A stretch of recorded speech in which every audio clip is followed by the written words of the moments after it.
Hi everyone, this is Savinnah for Beyond the Tracks.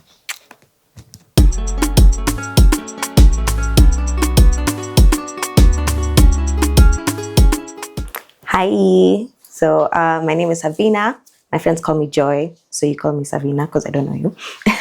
But I'm a pop singer, songwriter. I'm Kenyan. I'm 24. What else is important about me? I'm very short. I'm 5'2". Never heels. And I'm just happy to be here. So, yeah. Thank you. 5'2", that's the same height as Teddy, so we are off to the right track. Basically 5'5" on a good day. We'll measure later. Okay. So today we are at 1RPM Studios here in Karen, and we kick it off just with the first question, really. Starting off, we'd like to know your earliest memory of music. Where does it stem from? Yeah, I think the one I would think too is probably my dad driving me to school when I was like in kindergarten, and we'd listen to either like Kiss 100 or something like that. So, or classic FM. So I was always around music in the house. The other one I remember is, do you remember that commercial for Snap? Do you remember it? My sisters and me. This three ladies Bro, I love that video. So I used to sing that all the time. I think those are the two, when I think of what's my earliest memory, those are the things I think about. So yeah. So your home was purely musical. Your dad loved music. Your mom loved music as well. Yeah. Everyone listens to a lot of music actually. Yeah. So relatively the same kind of music, or they have like different interests or like genres they loved? Yeah, more so I'd say maybe R&B, izo to throwbacks. Ooh. You know, people even ask me like, "Mbono unajua hizi wimbo?" But like, it's because I've grown up listening to them all the time. It's my history. And then now stations like Kiss 100, I'm listening to Who Can Boga Me. So a lot of everything, or like now something from States. So I listen to a lot of everything. Yeah. And that's nice. And your upbringing generally, how did it factor into how you express yourself in music, in your recording and creative writing? Yeah, I think I've been pretty lucky. Like I have a really supportive family. So my sister is like my number one fan. She even knows I'm here. She just texted me actually. My parents, I used to sing all the time. I didn't give them a choice. Walijua tu hii kuimba, it's by force. Concert kwa nyumba. Yeah, but of course I still had to do school, all of that. But I think because they gave me that space to really love music, that's when I developed my relationship with it as a whole. So even like videos, okay, I was not supposed to be watching some music videos that I watched at that age. Like there they failed me. But anyway, but yeah, so it always really fascinated me, and they gave me that space to, find out that I really like this thing. Then I learned guitar, then I learned piano, then I went high school, started singing, then I started songwriting. So it's just been because of their support for sure. Like I think that's what helped me express myself. Yeah. You are really good at like the piano, guitar. I was. It's easy. Yeah. Even if you see this just now, I'm not playing anymore. I'm not playing, but I'll go back one day. I'll go back. Yeah. So when did you start writing seriously, like now composing songs? I'd say high school. So I was in Riara for my high school. And then I had this classmate of mine, she's called Zipporah. So we used to perform in church, all of that. And then we were just like, we just started writing songs. I hear those songs today. I hate them so much. They're so shit. They're so bad. Yeah. But so I actually got a notebook. I just used to write. I don't even know how I used to remember the melodies. These days I'm extremely dependent on my voice notes. So I just started now actually trying to write songs, but I wouldn't even call it serious. And now when I finished Riara and went to Brookhouse, that's when now we actually learned songwriting in school. So you're going to class, Eric Wainana is teaching you, okay, this is how you write a song. So then, so I'd say high school, that period-ish, that's when I still have those notebooks? Yes. I have 2. Yeah. I had maybe 4 total. I have 2 remaining right now. Yeah. So they shouldn't see the light of day. Hey, you don't want to hear it. You don't want to hear it. You want to say that there isn't like a bar or a chorus from back then that has played a part in composing a song now? Maybe. I know, guys. That's from Riara. Hey, I can't even. That's why I lost that book. No. There's nothing. There's nothing there. And then after that, now I started using like YouTube, the type beats. So now that was now my primary way of now writing seriously. So now Kina Bad Mama Sita Trouble, all of those are from beats I found on the internet. All of them. Oh. Yeah. So, yeah. So this is around the time where music seemed took a turn. It wasn't just a hobby, taking it seriously as a craft. Yeah, I think I always knew I'd get into music and I'd do it professionally. I had no idea how it was going to happen though. Like I was like, I'm going to be a pop star somehow. I don't really know what that looks like, but I'm just gonna do it. So then I did music KCSE, like the whole 4 years as well. But it focused a lot more on classical training. That's why like piano, I'm classically trained, and guitar and everything. Choir, I don't mean this in an offensive way, but I feel like it was setting you up to be a music teacher, not really to be a commercial artist, right? And so now Brookhouse, now BTech Music, gave me that chance to now learn about music business, to actually see this is how the live industry works, this is how songwriting works, this is production, this is how you make a beat from scratch, that kind of thing. And so what was the question? I think I've diverted. At this, I was asking where it changed from being a hobby and it became more serious. I always knew in the back of my head it's there somewhere. But I think now after KC season, I was like, okay, I think I actually want to do this thing. Let me do this course, this 2-year diploma. And yeah, so then from there, it gave me a gateway into now understanding the industry. Yeah. Of course, so as you're stepping into the music scene, you've experienced fear, self-doubt. Sometimes you try and you fail.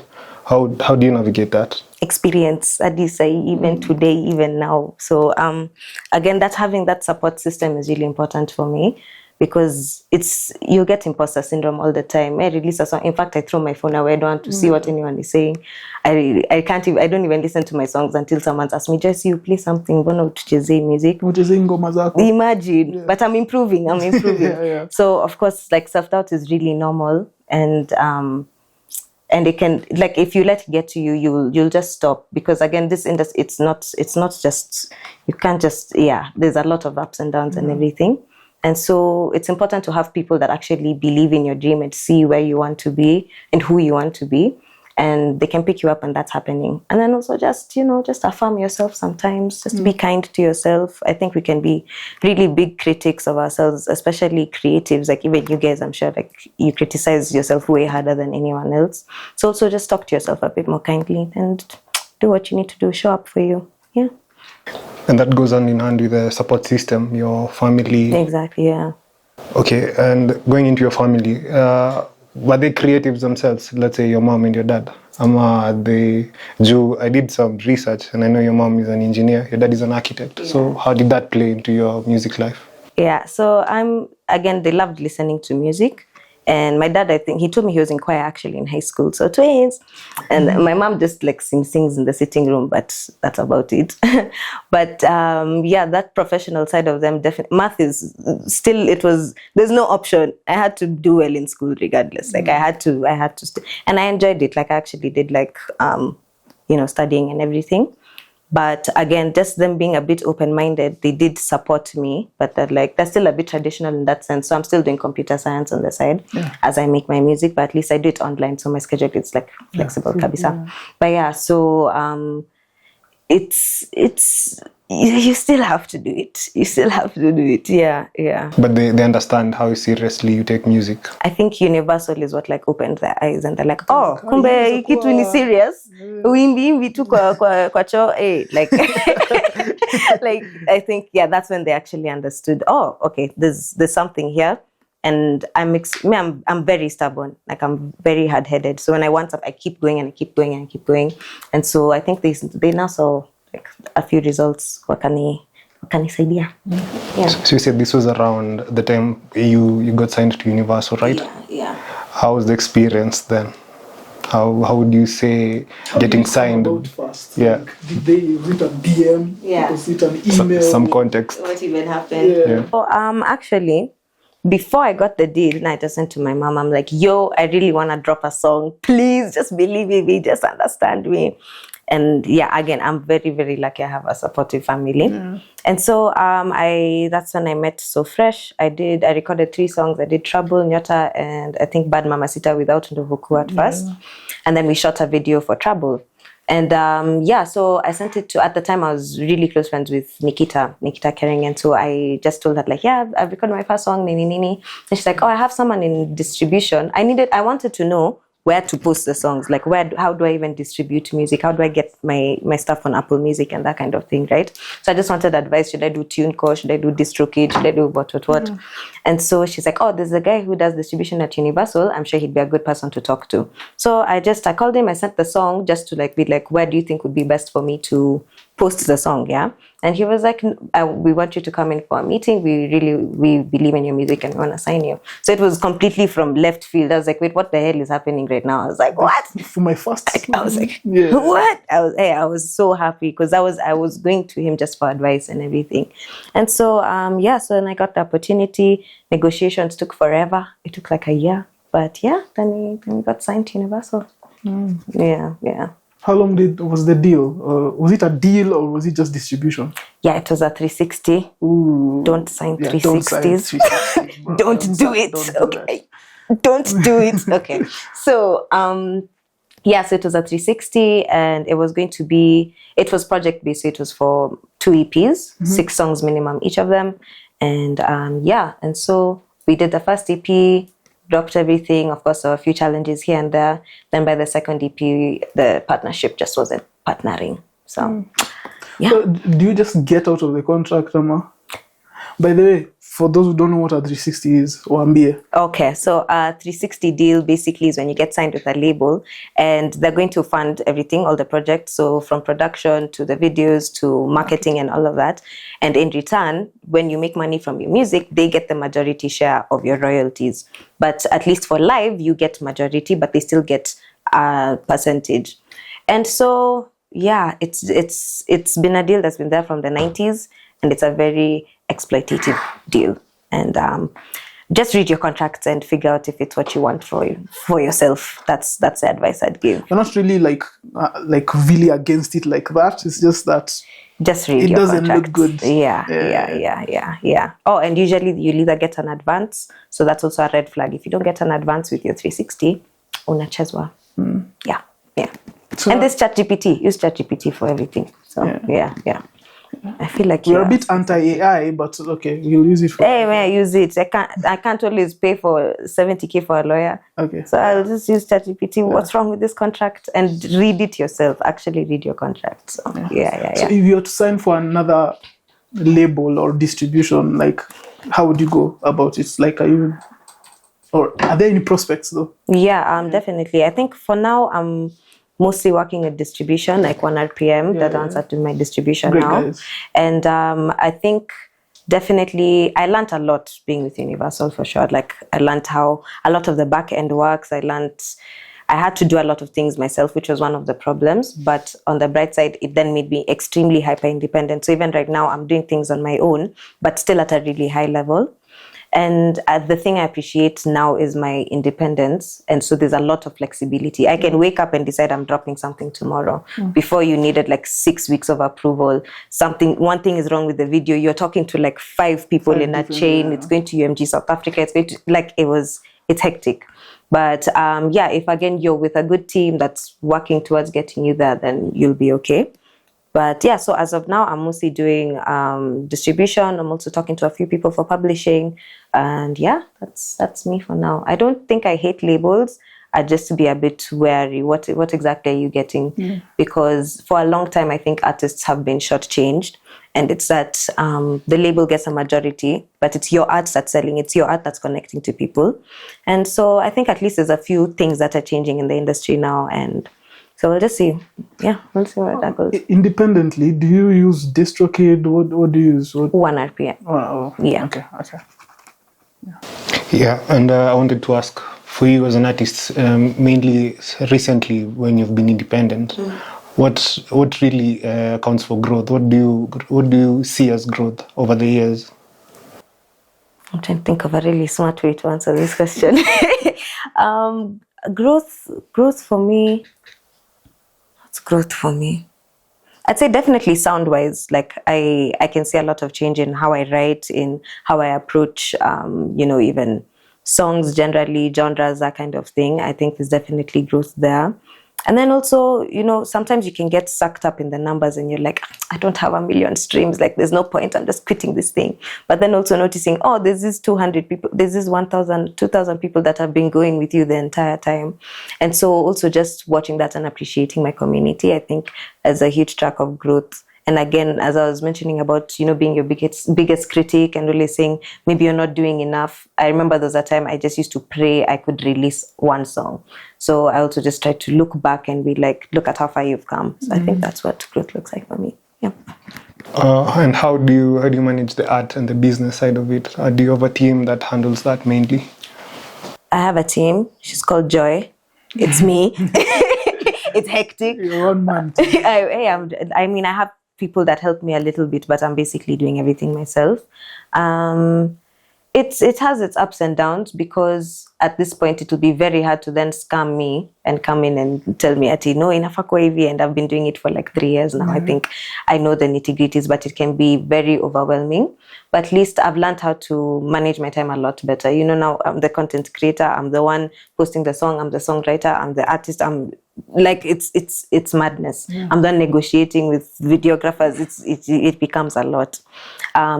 Just organizing my time and working with people that also understand where you are and chip in where they can, like they help where they can. So I do have a manager, but if I'm being honest with you guys, I'm basically doing everything. Yeah. Okay, yeah. And let's see, when you're a songwriter, you play a lot of instruments. What part of this whole process up to the production phase do you like? Do you prefer most? You feel more intimate with, let's say? Yeah, I love.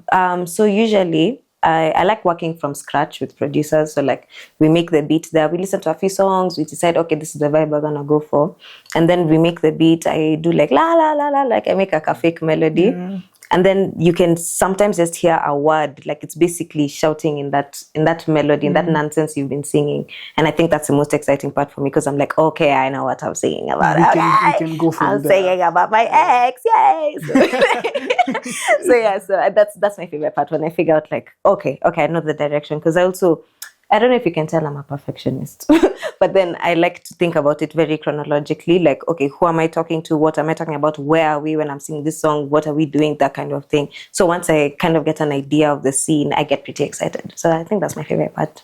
You think you're a good producer? Do you think you're a great producer? Producer? Yeah. I don't really produce much. Yeah. I'm a great writer. Okay. And I think I'm a good vocalist, but if I put production under my belt, sasa nadanganya. Well, you pasivi. did say wewe na producer mna produce pamoja, so No, like from scratch, as in like I watch them. They start from zero, like we start from silence to we have a beat, and then I make a melody, and then come together. Maybe production, like I do vocal arrangements, well now layer harmonies. I guess that's where I do some production. But they're very talented. I don't know how producers do that shit. Like, wow. It's crazy. So yeah. It's a lot. When you said you like things having a perfect layout, is this mainly accredited to your time back at school at Brookhouse, or is this a personal trait of yours? I think it's just to me. I think I'm the drama. I'm the problem. It's me. You have undiagnosed OCD. Yeah, just a little bit. A little bit. Yeah. So sometimes it can hinder, your progress, because you want everything to be right.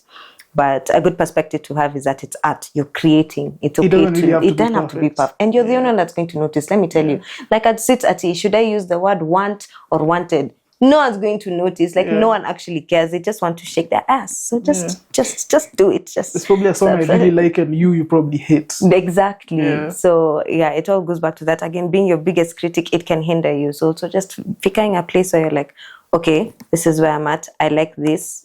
I can live with this. And then you move. Yeah. So mainly when you're songwriting, are there times where you craft a full song with a certain emotion behind it, or you work with the melodies as you create the song? What encourages the other mainly? Is it the message you're trying to pass, or the catchy beat that you're trying to compose on? Yeah, I think sometimes it depends on the song. I have a lot of different processes. Sometimes I have the melody first, then the words, or sometimes I'll get or I'll have a word, like I'll know, okay, I want to talk about this kind of story. In fact, I have like a note on my phone, just like song ideas. Like I think of situations that would be interesting to write about. Like, yeah. So I think I prefer though when I have a melody and then I can write to the words after. Yeah. Did I answer that right? Yeah. Do the song ideas really have to be like about your experience, or are you even looking from a kind of voyeurism like at other perspective? I think I used to do a lot of that, like just random situations and just thinking generally, okay, how would I react in this kind of situation? But I've tried to be a lot more honest in my songs in the last, I'll say a year or 2 years. So it's been, most times if you hear something I'm dropping, it's me. It's actually me talking. So yeah. And I'd like to ask, when you're writing for others, of course you've written songs for others, do you shift perspective? You write as them, or you still write it from your own perspective, your own emotions, your own experiences? How does that work? Yeah, I definitely do my best to first understand what kind of song they're looking for, what story they're trying to tell, and that kind of thing. And then my own experience can add to it. You see, if I'm writing a love song, I'll think of maybe a very specific thing I felt when I was in love with someone and say, okay, maybe we could use a line like this, that kind of thing. But it's really important to understand who you're writing for, what they want from the song, and and just work with them from there. When we were speaking about songwriting, I'd like to know, is there any particular artist you feel you'd write for very well, you admire to write for them? I saw this question and I said I'd think about it, and now I'm blank again because I couldn't think of anything, because Drake is such a stupid answer. I'm trying to think of someone I think is really cool. Not cool. Not looking for a cool someone artist. I would write like for. You, who would you write for? You think you'd connect much better on? The collaboration would be smoother? Preferably local. Let me think. I think Zinia Manasseh. Ooh, I'd really like to write for her for sure. Teddy is a big fan. Yeah, she's so good. There's her. EXO. Do you guys know EXO? She knows EXO. EXO would be someone cool. Who else do I have to think of? I think off the top of my head, those are the ones. Oh, and Mandy. I find her so cool. She's so fun. Yeah, She's so fun. So, yeah. Let's take a turn. Those are artists you'd like to write for. Are there artists you think there's a song you have already like written and produced? Which is there any artist out there you think could do a good job, like perfect, like performing that song, a song of yours somewhere? Yeah, now I'm really selfish and I write. I feel like if I'm not in a session at and I know I'm writing for someone else, I always write with myself in mind. Maybe I'm a narcissist, but anyway. So I usually, if I'm writing, and especially as I mentioned, like I'm doing songs that relate really deeply to me, unless it's like a collaboration, then I think, okay, this is the type of person I really want to work with. Other than that, I don't really write songs and think, okay, let me give this song to someone. Yeah, so usually it's now I'm in the session and then they're like, okay, help us write this song. Yeah. What about like hopping on a remix or like something like that? Yeah. You mentioned earlier somebody is hopping on the Eat It remix. Yeah. And she did a great job. Silverstone Bars. I'm looking for. It's not out yet, isn't it? Yeah, it's not yet out. Yeah. There's something Genesis coming in I think a month and a half maybe. So yeah, I know it's I love collaborating actually. I find it really fun. So I love working with a lot of different artists and just getting a lot of different vibes. Again, because now I call pop popular music because it's everything. So I do like 7 genres, but I get to mesh with a lot of different people and work with really cool people. So yeah. Did you like do like studio sessions together, or do you just send in a verse or? So like for Dansky's song, there's this one called Bamba, and I got a verse on that one. That one, he just sent it on my phone. I literally recorded on my phone over the beat, and he was like, yeah, now let's go to studio. So I wrote beforehand. But now done, like with Genesis coming, we just started with the beat. We're working with Cap, he's called Cap, my producer. And then now it came together. I generally prefer being with people there. Like I really like working from scratch, feeding off each other's energy and just making something amazing. The energy within Ndovuku must have been very good. Yeah, Because again, what came out unfortunately, he was- already wrote the verse. Like so he had yeah, already. the two So yeah, so but I had it not the first time in studio, and I was like, Yeah. Ume, Yeah. Ume cook. Hey, it was so sick. Yeah. Hey, what are you doing? No. Oh, whoops, sorry. My bad. So did the Ndovuniku collaboration, did it come easy because you had stated initially about Mama Sita, Mama Sita, Mama sister. na Sita Sita, Bad Mama Sita. Initially it was a single. It didn't have a feature. So how did the collaboration come along?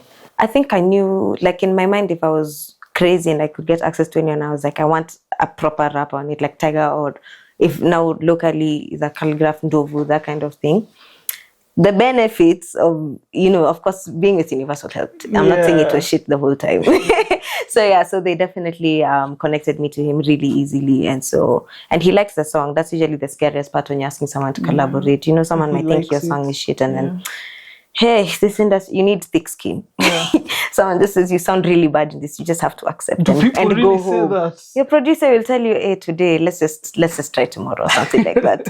And just know, oh, okay, nice, great. So he likes the song. I think they were negotiating on the side anyway. So that's why it was really easy to reach him. And then from there, we worked together. He didn't do any producing though. He was doing just collaborating as an artist. We keep talking about doing a song again. I'll call him. Yeah. So the collaboration did teach you a lot, even you working with artists, even now independently. Of course, it did help the collaboration process. Yeah. You said with Genesis in the upcoming projects, most of the features in this new project they were made organically. Everyone was in the room. There wasn't like sending of verses here and there. Yeah, except now. Actually, eat it. Yeah. So yeah. Short answer, yes. Let's talk about your first single, Trouble. How was it releasing that song at the time? How did it feel? It was after a lot of fighting because for some reason the label kept again pushing the release date. So mara naambiwa December, then moves to January, moves to Feb, March, April. Now my birthday is in June. I literally said I'm not turning 20. How old was I? 22. Yeah. I'm not turning 22 until this song I lost my mind. Postponed birthday. I lost my mind. Yeah. But then it dropped on my birthday, so that was great. That was so full circle. And it was really fun. Like the video again, I had shot it a year before and all of that. So the delays were just stressing me. You had shot the video a whole year before. Exactly. By the time I got signed to Universal, I had already shot a video, and then they're like, so this is like proof of concept. Like, look at the kind of artist I can be. So yeah. So then now they got the rights from me. So then I don't know if I'm making any sense. Yeah.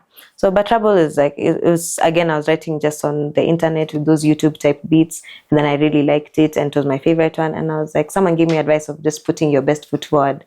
We always want to do, okay, there's this better one coming, let me start with that one and then I'll do the best one later. I started with the one I liked the most immediately, and that's Trouble is the song that got me signed. Trouble is the first thing I dropped, so it has a very special place in my heart. I love that song. And when you're making music, which ones do you prefer? The slow melodious ones or the ones that I prefer? I told you I prefer. I prefer yours too. Yeah. No, I like hype songs because I'm not a para. Yeah. But I'm a para. Yeah. So going forward, how do you see the future as an independent artist with the project coming out? How does this time feel? How do you see the future in the next couple of years? Yeah, I think the future is bright. I'm feeling really excited. I'm trying to be extremely aggressive about performing live more. And so at least I want to now be actually interacting with my community and just singing and giving back. And I'm doing a lot more edgier stuff. Unfortunately, my parents are going to kick me out or something. If they hear has your mom had Eat It? She's not had Eat It.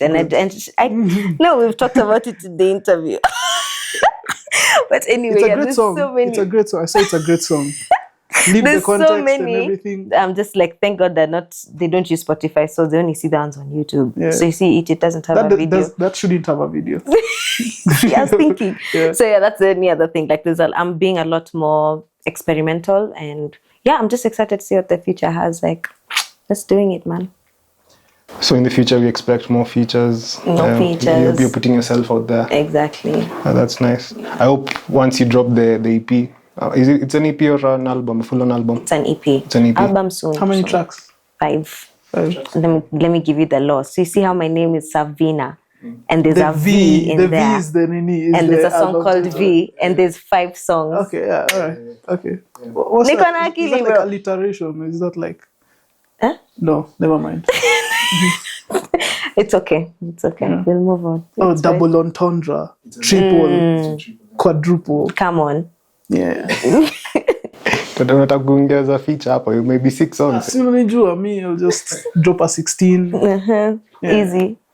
So with the view on the music industry right now in Kenya, is there hope really with you paving the light?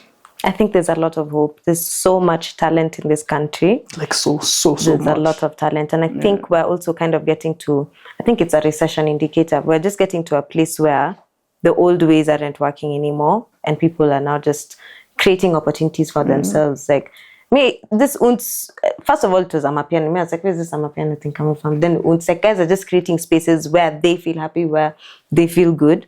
And 5 years ago, you wouldn't hear uns anywhere Like, around here. my Maybe cousin a few was telling me spots. it's been here. Yeah, but now it's mainstream. But now it's everywhere. Yeah. Exactly. And now also, I think the power used to be in the big boys. It used to be in the companies. It used to be in the labels. And now it's in the consumer. It's in me. I choose. I like your music. I want to support you. I want to show up for you. And it's giving artists a lot more opportunities. And again, we're in the age of the internet. So like the whole 254 to the world thing isn't a theory anymore. We could very easily even like take over the Grammys, that kind of thing. And so I think the future is really bright. And people just need to just do it, man. Just be aggressive. I'm seeing people like putting on shows. Exactly. Like a very intimate show. You think it's intimate? Like 200 people turn up. This guy's never released a song on Spotify. And he just reels, like a few TikToks, them playing a guitar, and boom, a whole show. An organic audience. Yeah, organic people. audience. And it actually does a lot, and you have your own crowd that grows with you as you become big artists. They will show up for you even at the concerts. So it's something lovely. So I'm here for seeing you to see you pave the way for the other artists on to great things. I hope that once you drop the project, we'll be here, me and Teddy. Once more, we decipher it.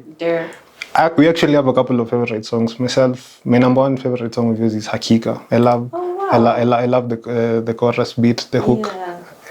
It's lovely. I like Wow. I like Wow. And as I've You're mentioned the before. first person that's ever told me. Really? In my life. In the 24 years I've lived on this earth. First person So that's told me that. you're like, wow. I'm like, wow. I like Wow. That's cool. That's really cool. Obviously, as I've mentioned before, I like Eat It. Yeah. But because the song now sounds great. You like the bad bitch music. Yes, I do. Yeah. That's cool. Thank you for having us here. And we hope to see you much soon, probably. Soon, sure. Once the project drops. Yeah. Yeah. I've been your host, Teddy. I've been your host, Dean. I've been your guest, Savinnah.